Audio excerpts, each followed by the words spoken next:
Hi, Kathryn here with Handmade by Designs. On my work table today, I am making some ribbon dangle earrings. I just looked at all my little ribbon in my box this week and thought, oh my goodness, what can I do with this ribbon? And then I remembered Ribbon Dangle Earrings. This will be a February Bargain Bead Box project, and it's project 2 for March. So let's turn our eyes to the mat and get started. So again, for the month of March, we're using this Simply Grateful mat to start off with. It's a beautiful gift from my daughter. Now, Simply Grateful. I don't know about you, but we have been having the windstorms to end all windstorms. And I got up yesterday morning and looked out my window, and our big, beautiful maple had the very center, the tallest branches of the tree, fallen, broken, clean off, laying in our backyard.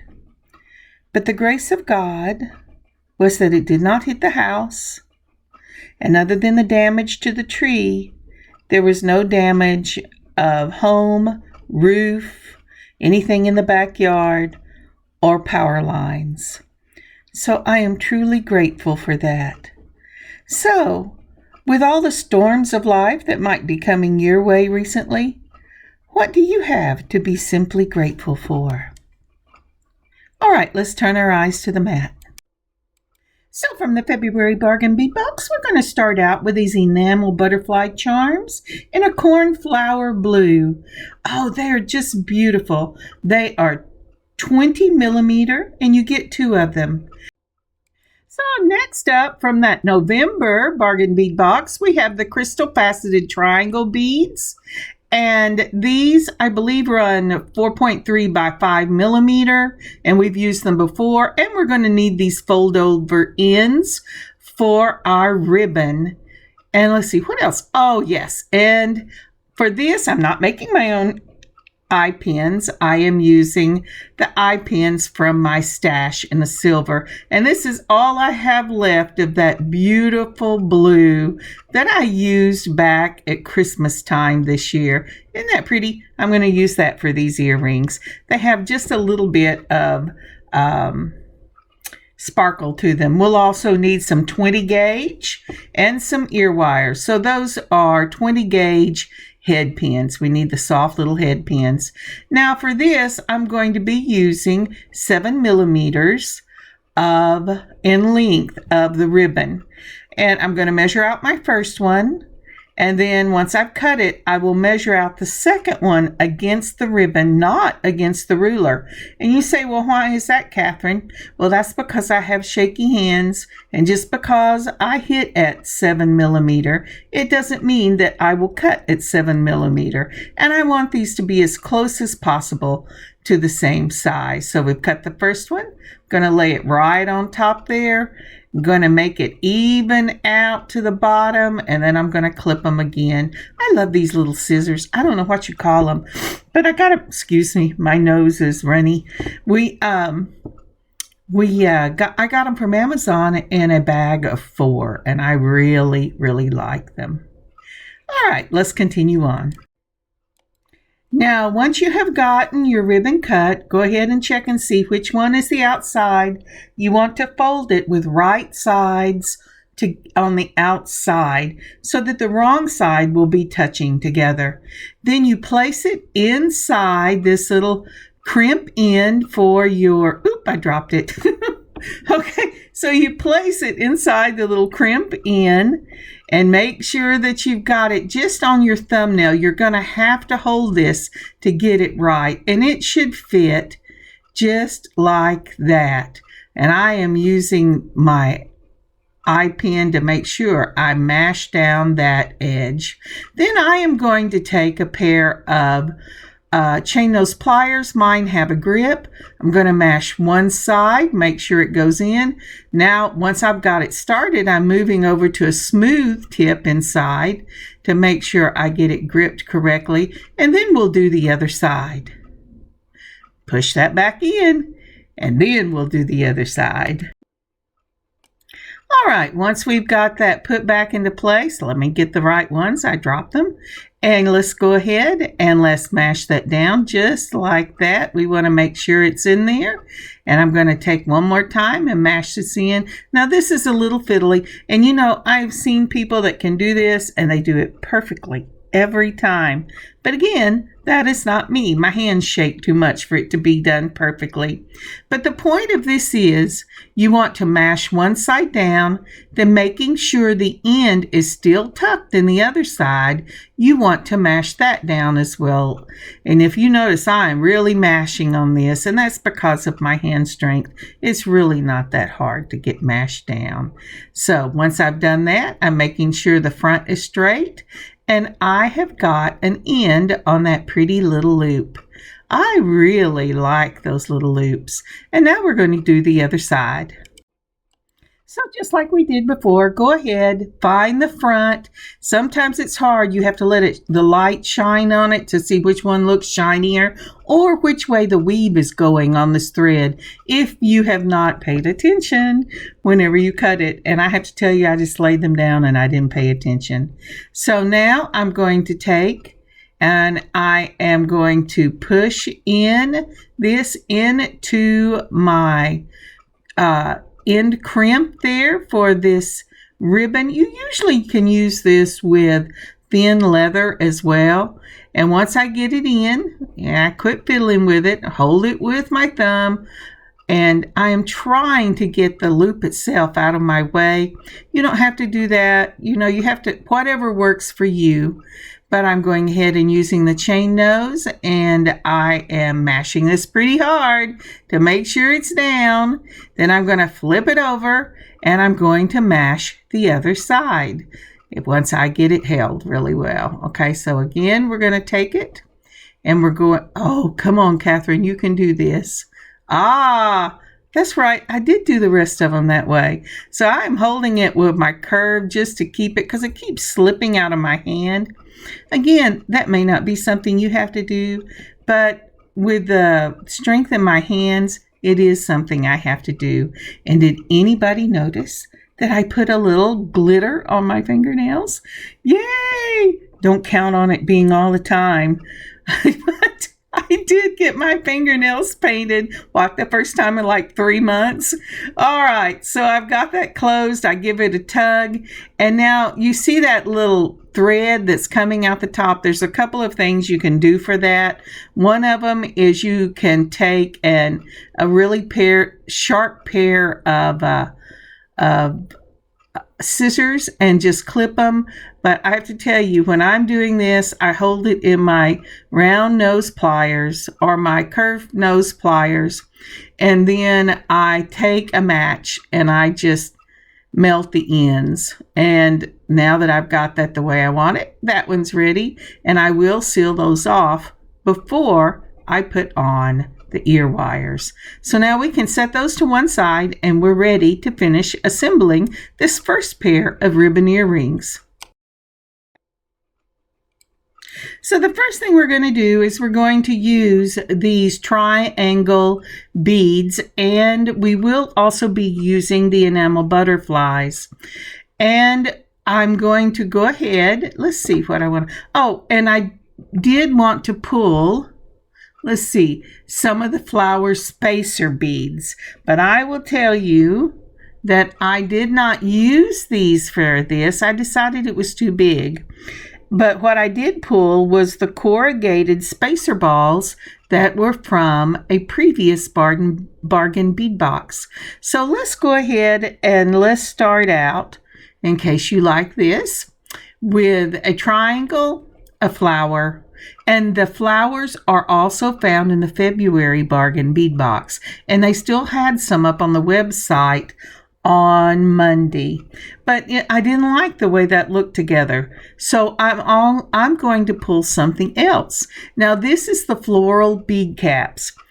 These floral bead caps were in the February Bargain Bead Box, and I have not found a bead yet that they will fit, but I did find a triangle bead that they would fit. When you take this beautiful little triangle and you just finagle it just a little bit, it slips right into those little V's, and it looks like a flower waiting to open up. So that is what I've decided to do. And the corrugated 3mm spacer balls from a previous bargain bead box I also pulled. Now then, to do this, I'm going to hold it with my straight nose pliers. I'm going to bend the wire away from me. Then I'm going to turn the pliers to where I can go over the top of one of the jaws, just like that, pushing it down towards the bead. Then I'm turning them so that it's sitting on the bottom of the same straight nose pliers. Then I'm going to take and I'm going to begin to move it. And you can go from the back or the front. It's up to you. I do both. And you start wrapping it around the wire itself. Now, I am being very careful to make sure that instead of my usual messy wrap, I am laying these down right next to each other. Once I get 3 turns, I'm going to go ahead and move it towards what is the back right now and put my flush cutters right up against the base of the wire, sticking straight out. And I'm going to cut it as close as I can. Always make sure you turn that to the mat so nothing flies up into your eyes. I do wear glasses, but I still don't want anything flying up into my eyes. Then I'm taking my chain nose and I'm taking just the teeniest little tip, if my hands will quit shaking so bad. And I am mashing that down into it, and I'll fill it with my finger and make sure that there is nothing poking. And that's one. And we're going to do it again. So this again is the floral that was in the February Bargain Bead Box. And the sister shop, Bead Box Bargain, if you go to Bead Box Finds, it was also still on the site as of Monday, if you want to give it a check. So we're going to go ahead and put on the triangle. We're going to fit them inside that. Isn't that a great way to use these? It is so pretty whenever you see it on your ear. Well, I held it up to my ear because I don't have pierced ears, but it is gorgeous. And then I topped it with that corrugated spacer ball, but any spacer ball about that size will work. Hold it with your straight nose pliers at the tip, mash it away from you, turn your pliers so that you can go over the top. Did you see how I did that? Click, click. I'm so smart. Yeah, right. And then you're going to go ahead and you're going to bend it forward. You're going to turn your pliers again. You're going to take this and move it around. I'm moving it to the back this time, but when I get tired, I'll move it to the front. And then you're very carefully going to lay this wire where it lays down one right under the other so that you get this really pretty stem effect. Now, if I wasn't doing this, looking for a stem effect, I would just go wrap, wrap, wrap, wrap, wrap real fast, and it wouldn't matter to me if it was on top, above, it doesn't matter, because I just want to get it wrapped. But for this one, I'm looking for a specific look. Once I clip it with my flush cutters right up against there, I'm going to touch it and make sure that I have mashed it in, and I had not. And if you stop it and look, you'll see that it's still sticking up. So I'm going to get the tips of those chain nose pliers, and I'm really going to go in there and make sure I got it, because nobody wants to be scratched by wire. And there you go. I have those two components for these dangles. So we've got the loops, we've got these beautiful little butterflies, and we have got the little flowers. Now this is a 3x4 millimeter oval jump ring. It's the smallest I have. It came from Amazon in a set. I got gold, silver, and I believe bronze, and in 4 different sizes. And it is on Amazon. If you just Google it, you can find it. I opened it up with a twist of one side. You hold your jump rings between 2 chain nose pliers and twist only one side.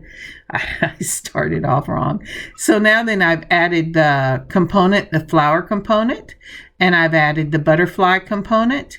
And I'm going to take that and I'm going to close it up with the rocking of one side till I get it to touch and line up properly. Remember, don't twist like an 8, just one side, because you don't want to stress, especially these teeny little jump rings.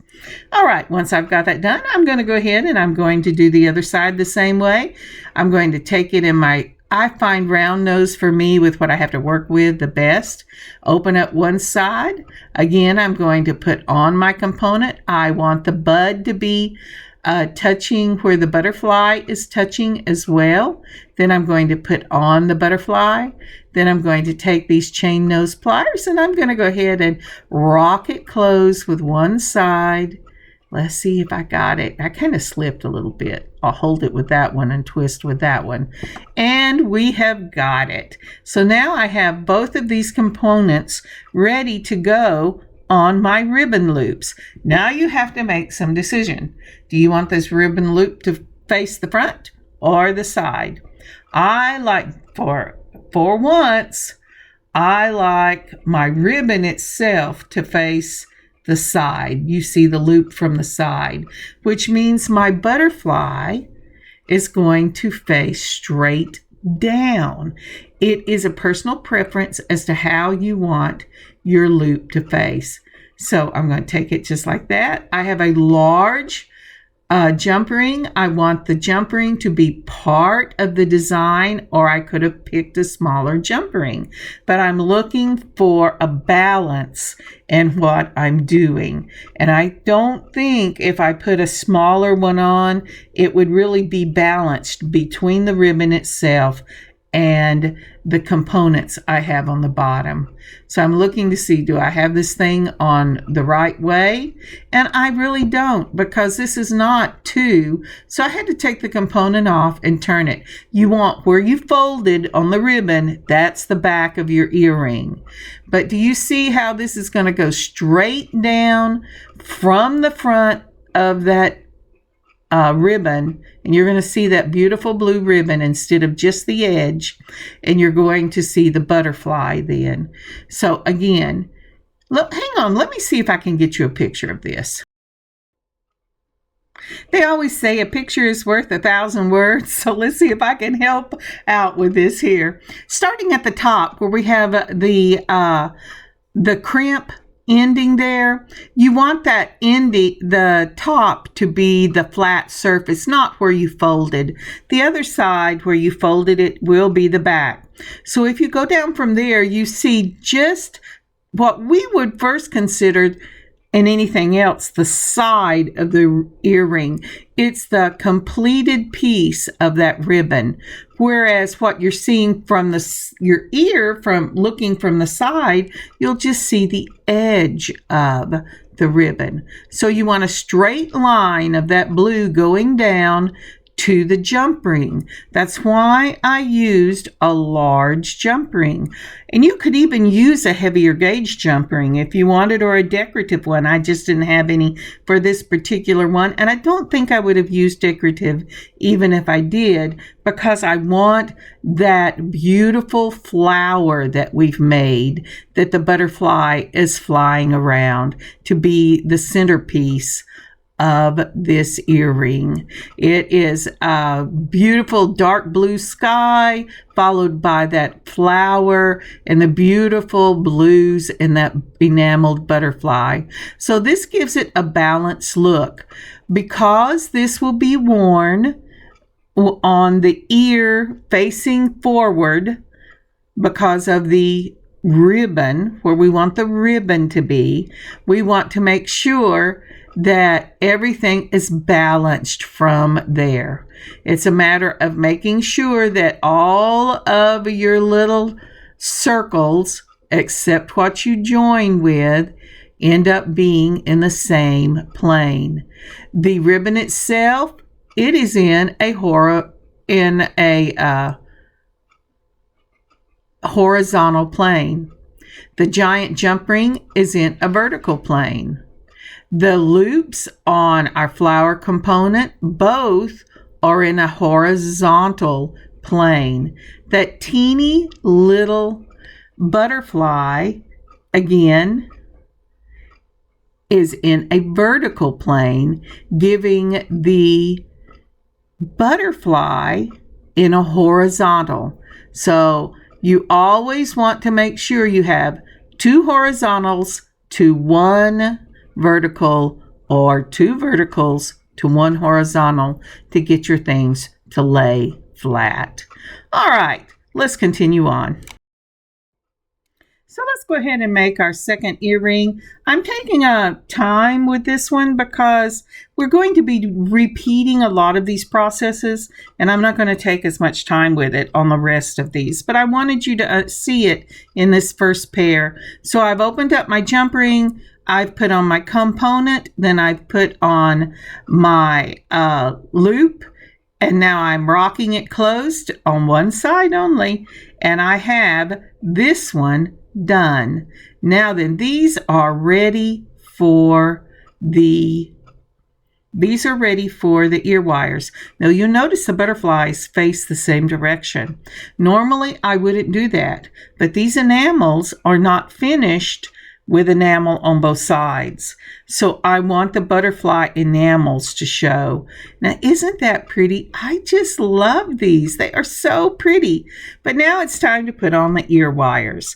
Now, this is where it comes in. Where do we want these ear wires? So what kind of decisions? If you want this to face the front, where you have a long blue line facing the front, then your ear wires need to face the front. If you want it to face the side, then your ear wires need to face the top of your earring needs to face the side. So I want mine to face the front. I'm turning the loop so that when it was in an ear, it would face the front. That's the look I'm going for with these earrings.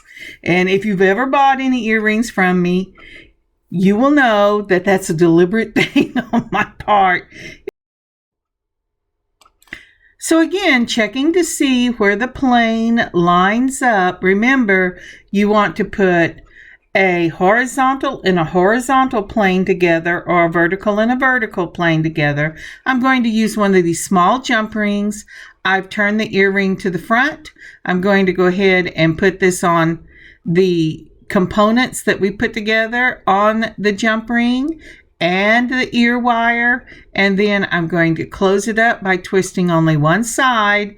I'm going to lift it up and we're going to give it a look. Let's see if I got it to the front. I did.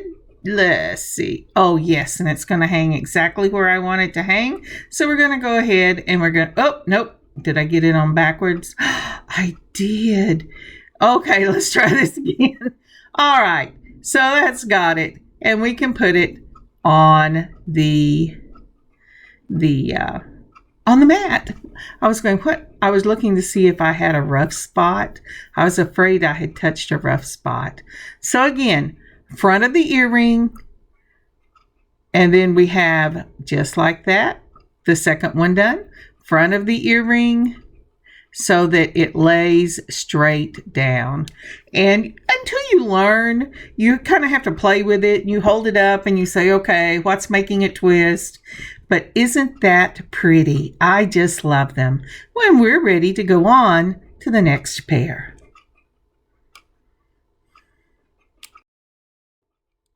So this one, I'm using the same length in a light green. I have 2 of those rose beads from the February Bargain Bead Box. And this time I am using the triangle beads also from the February Bargain Bead Box. Blah, blah, blah. And 2 smaller jump rings, because this is a slightly smaller ribbon. And then I have these 2 lever backs for this one. And then I have pulled some of these, but I'm not going to use those. They end up being too big, and I'll show you what I did instead. But first, let's go ahead and check and see which one is the right color, which one is the front, which one is the back. Let's see here. Yep. And really, that is the hardest thing, because you want your earrings to shine the same. Now, I don't know if any of you sew, but have you ever put together a piece of material that's shiny and got it turned the wrong way?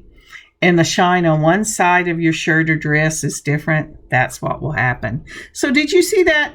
I'm so sorry I went by it. Back it up. Stop it. They're little bitty, and they are the same thing. They're crimp endings to make necklaces, bracelets, and here even earrings. But they're the little bitty ones. So I'm getting this together. I'm going to go ahead and put this little bitty one on, and you can only use it with the smallest of your scraps. Even as small as that fourth was, this one will not. The fourth would have not fit in. So I'm going to hold it in just like I did on the last one. Make sure these are not twisted. I'm going to take my chain nose pliers, mash one side down just like that. And even with these little ones, it's going together a little bit in the back. And then mash the other side down. And then we're going to do the same thing to the other one, but I'm not going to show you that one. And when I have it done, we will come back. All right, here is one. And by the magic of video, here is the second one. And so we have two of these little greens ready to go. Now I am going to take again I'm going to take an eye pin. Ooh, there we go. I didn't have an eye pin. We're going to take an eye pin, and we're going to go ahead and we're going to put on our triangle. Now remember, this is a triangle, so when you put these on, you have to decide where your point is going to be. Do you want the little rose bead to sit between the triangles? Do you want it to sit the point touching the flower, or do you want the base to be touching the flower? And I wanted the base, so I took it off and I'm putting it back on, and it's just a hit or miss if I get it on right and don't have to take it off and try again. You could also have point and point, or point, base, point. It just really depends on how you want it to go. Now, with my straight nose pliers, again, we're going to go ahead and we're going, let's see here. Is there a right? Nah, there's not a right. These things spin. Push it to the back, twist it, pull it over, bring it down, and then pull it to the back or the front. And wrap around 3 times. 1, 2, come on, one more, and 3. And remember, I am not messy wrapping these. There's my third one. I am being very careful with the way I wrap. Now, when I wrap the smaller, those little 24 gauge you see right there, headbands, it will be messy wrapped, I'm almost for sure. All right. Put it to the mat with your flush cutters and cut the edge. Feel it with your fingers. See if there's a rough spot. And I can see that rough spot right there where that wire is poking out. And then you're going to very carefully go ahead and mash that in. And you will have to have, or at least I have found, that you have to have pliers with the little teeth on them to get that mashed in. All right, we're going to do that one more time. We're going to take and where is the base? I'm telling you, I love these beads, but it is really hard. Until I get something on it and look at it, I'm not sure that I have it right. All right, so I have the base. I have the flower bead from the February Bargain Bead Box. So all of these were in the February. And the last I looked, they were still up on the sister shop. Bend it away from you, turn the pliers, bend it over, turn the pliers again so it's at the bottom. Move it away from you so it makes a circle. Go around 3 times. Now, I've seen people that do it 2, but I have to tell you, as a general rule, if I have enough wire. I do 3. And the reason I do is because my hands are not always as strong as they should be, and I can't guarantee that wrap is not as tight as it should be. So I always go 3 times. Again, turn it away from you when you clip it. Feel for the edge. You can't do that with the straight, Kathryn.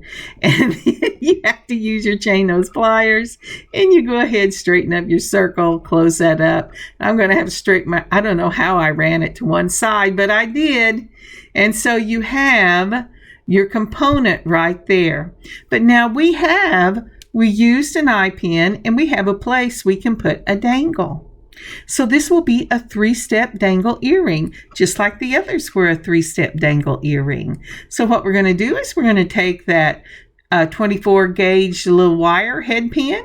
We're going to go ahead and put on one of our triangles, and we're going to messy wrap it.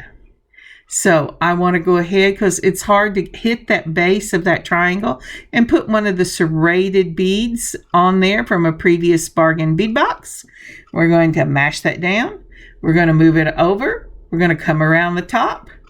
We're going to put it to the bottom, and then we're just going to wrap it around. And you say, well, why do you messy wrap this? I messy wrap this because it's little bitty, and I always have to use my pliers to get it there, and I am not as accurate with my pliers in getting those wraps sitting on top of each other as I am when I use my fingers. All right, once I've got it 3 times around, I'm going to go ahead and put it right, just the wire that's sticking up. This is real easy to clip the other. I'm going to clip it away from me, and then I'm going to take my chain nose pliers that have teeth and mash that in. Again, it is preferred that you do not use teeth on your metal, because if you're not careful, you can scratch it.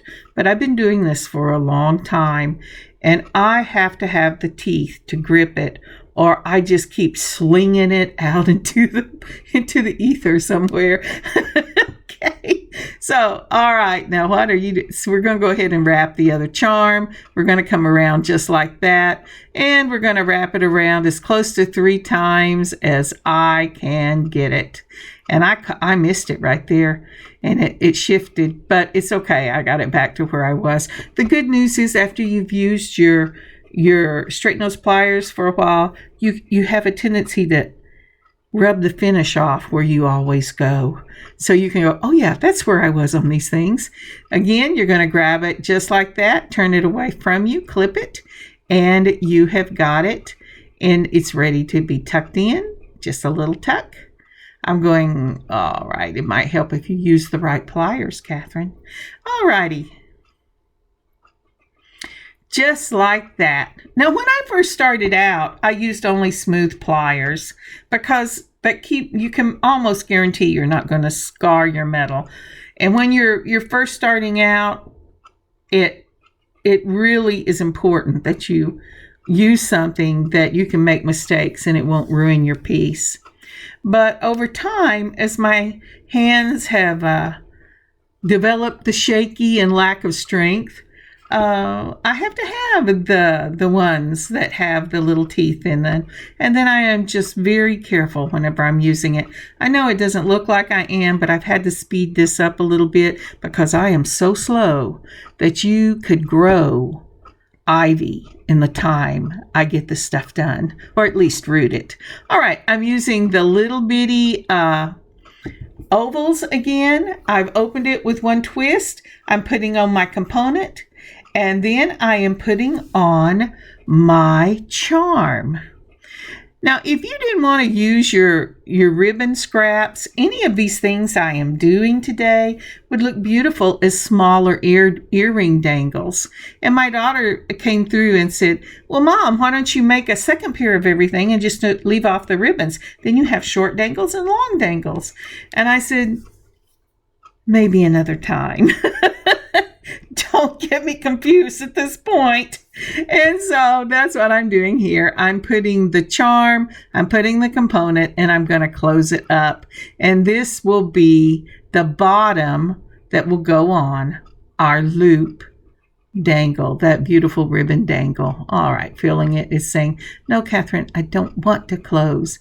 And I'm going, you have to. Actually, I think I took this one off. I don't know if I showed you. And I started again because I could not get it to close. It was rough. And I knew it wasn't closed. I could see it. Even without my magnifiers, I could tell this thing was not closed. So let me see here, and I will move us a little forward. All right, I put on another one because I couldn't get that one to close, and there we go. And I just threw that other one away. I looked at that and went, I am never going to get that closed. Now remember, I'm using a smaller width in my ribbon, so I'm using a smaller jump ring because I want it to balance with those flowers.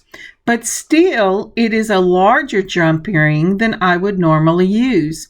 So this is about a medium jump ring. I'm going to go ahead and put on my component and my ribbon and join it with that beautiful jump ring, and see how the jump ring seems to balance from the ribbon down through the 2-step dangle I have down there, making this a 3-step dangle earring. So again, I am taking the jump ring, putting on my component, then putting on the ribbon component and closing it up, and we have those ready to go onto the ear wires. Let's lay this out.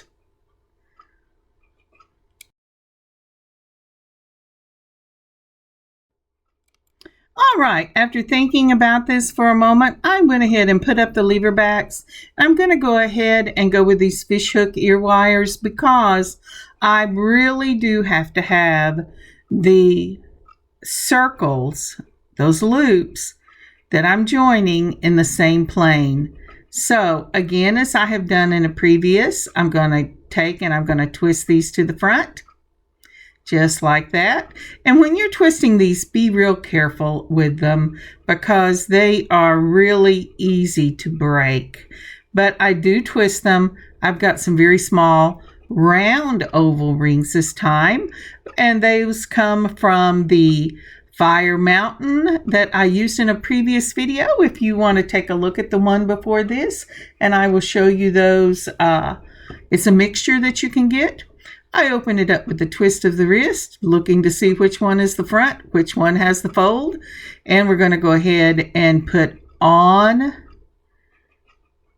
There we go. Come on, Kathryn. I did burn the back of these because I wanted to make sure the ends were melty. And so I've got that on. I'm making sure that it's facing the front, putting my ear wire. When you do ear wires, you want, when you're putting them upside down like this, you want the front of the ear wire to touch the front of the component, just like you would when you were sewing. Fronts to fronts touch. When you're sewing, it's front to front in the middle, but you want the front to fronts to touch, just like material. And so that's what I'm doing here. Oop, actually what I'm doing there is dropping it. We're going to try it again. I went, what did I do? Okay, so pick it up again. It was like, I can't believe that. I can't believe it just did that. And we're going to go ahead and get on the ear wire as well, front to fronts, touching each other. And then we'll close up this ear wire and the second pair will be done. Now after this, I am not going to show you the ribbon section because that's what takes the longest, and this is already a very long video. Isn't that pretty? I just love these. I made a pair of these for myself, and I just put clips on them, and I am going to wear them on Easter. I just love them. All right, so let's move on. So for our third pair of earrings, we're going to use these lotus flower charms from the February Bargain Bead Box. We're also going to use those baby blue bicones from the Bargain Bead Box and these corrugated beads from a previous Bargain Bead Box. Then we're going to use some of the 4th if you notice, I'm showing you this one is just a little bigger than the green we just used. So we will be going ahead and using the larger of the crimp endings for it. But I'm going to cut us 2 pieces. We'll be using eye pins for this. And once I get all that done, and I will go ahead and use the fish hook ear wires. Now, there was a little debate the other day about whether these were French wires or fish hook ear wires. You know what? I don't care what they call them. I grew up with them fish hooks, and that's what my little package said. Although I think it is much more elegant if you call them French wires. If you know the difference, let me know. And now we're going to get started. I'm not going to show you doing the ribbons. All right, we have 2 eye pins here, and we're going to go ahead and we're going to put on that blue bicone, and then we're going to put on the corrugated 3mm spacer ball, and I'm going to go ahead and wrap these. Let's see if I can't get this pushed all the way down, just like that. Turn it, move it across, just like that. Turn it again to where it sits on the bottom, and and wrap it around. And again, be very careful to get these laid down flat, because we want to take up any space that there might be. It's trying to bend on me. All right, once I've got that done, I'm going to take my flush cutters, cut it off right like that. And that's component 1 on this. And I'm going to go ahead and mash in just like that so that we have this closed up. And this one is giving me a little bit of trouble. There we go. And then we need to do another one just like that.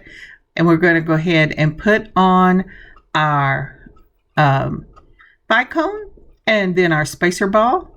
And I'm looking at the end of that going, what seems to be the problem there?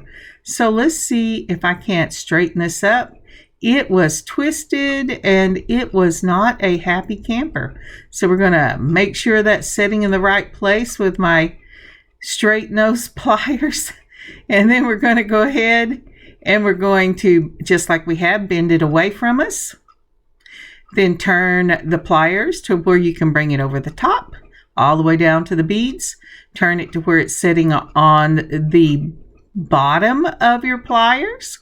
Then wrap it around 3 times. You have plenty of wire. There you go. Once we get that around, I actually find it harder to wrap the smaller the beads are, even though you're using the same wire. Isn't that crazy? Put the flat side of the flush cutters up against your component, and then go ahead and cut it off, making sure it is facing away from you. And I'm having a little bit of trouble. There we go. And then we're going to go ahead and take the chain nose and we're going to mash that in so that it just fits right into the coils you've made, and it should not catch.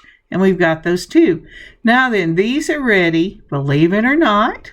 That's about it, because you're using these beautiful little lotus charms. Now, we have done a lotus bracelet with these, and there was another piece that I used these in. And do you know that I still have some left? So once I get all these together, I put out some small round jump rings. Did you see them jump onto the mat?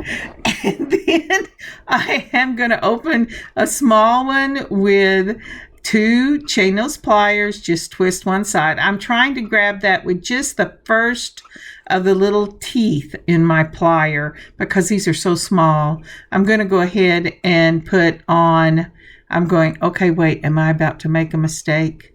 Yeah, maybe. No, yep, I forgot to put on the chain. The charm.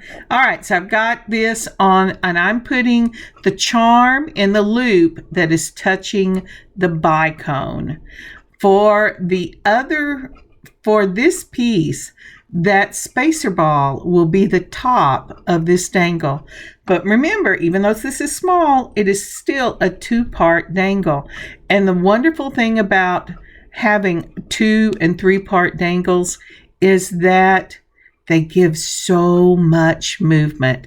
And I don't know about you, but everything since I was in 4th or 5th grade and learned, even with clip earrings, I could jingle my head and all these little things would move. I thought that was the most amazing thing there was in the world. And even at my age, I still think that's the most amazing thing in the world. And so, well, maybe not in the world, but it is an amazing thing to feel and to see. So we're going to go ahead. We're touching the top of that little bitty jump ring and making sure it's closed. And now we're going to go ahead and we're going to open up. And again, this is the medium size. We are going to balance what we have on those bicones with what's going on with the ribbon. So this is a medium jump ring because the jump ring is part of the aesthetics of this piece. We're going to go ahead and we're going to put on the loops and we're going to close it up with a little rock. Just one side rocking, mind you. I made sure that I had it where the front was in the front and the back was in the back. And then we're going to go ahead and do it on the other side. Let's see if we can't do this here. And then we'll be ready to put on our ear wires. I'm making sure. What I'm looking for is this dangle. If you notice, the dangle face, this is a charm that's done on both sides. So you can make the charms face each other. And that way you have one side facing the cheek on one side and the same side facing the cheek on the other so that it's balanced. I'm all about the balance. And remember, we're going to take and we're going to twist these ear wires so that they face the front. Okay, what are we doing? We're going to open the jump ring and we're going to put them on because I've already twisted it. And we'll put one on. Make sure it gets in. And there we go. And I am not adding any length to this with my joining jump rings. I am with the jump ring that I want to be part of the design. But the rest of them, I am using small ones because I don't want to add length. Now, if you are one of those ladies that are blessed to have a long neck, you can use the biggest loop of ribbon and the biggest jump rings that you want. But I am not one of those ladies. My family, when I was a girl, would tell stories of me being a baby, and they said that my chin sit right on my chest because my neck was so small. And I still have a small neck. All right. Oh, it sounds mean, but whenever they were giggling and I was giggling, it didn't sound mean. There you go. All right. The good news is my children were blessed with necks. All righty. Let's see here. And we've got both of these done. And that is our third pair. Ooh, turn it over, Kathryn. And that is our third pair of earrings. If you go to our channel, you might want to check out the Lotus charm bracelet that we made. They would go perfectly with this. Okay, let's go ahead and set up and look at this collection of 3 ribbon earrings. Let's see what we got going first. Oh, I know what it is. We're going to put out this beautiful dark blue sparkle ribbon with those enamel butterflies looking into that lovely little flower. I love these earrings. They are just so pretty. I have to make me a pair. I have another set of butterflies. We only got 2 from the Bargain Bead Box. And if you haven't taken the Bargain Bead Box, I can tell you it is a great stash builder. And you might want to think, and I do not get paid by them, but I just love them. I love the variety they give you.